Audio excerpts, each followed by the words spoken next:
Hello everyone, welcome to Shafi Tuts, and in this video I'm going to show you how to make your text colorful in Google Chat.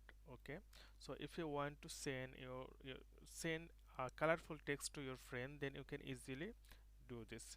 So how can you do this? Just watch the video till the end, then you will learn. So I'm opening Google Chrome, so you can see this is Google Chrome. Now you have to choose the user you're going to send the colorful text. So I'm choosing my friend, and then you have to type anything you want, like hi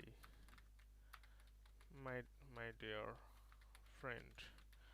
Okay, after that you can select this one, and then you can see a formatting option. Simply click on that.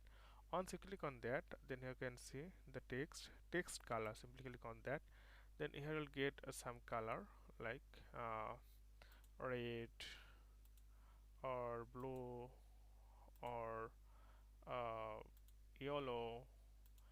You can choose anything, and after that if you want to make this text bold, so you can click on that. You can see now it's like that. If you want to make it italic, then you can choose according to your thing.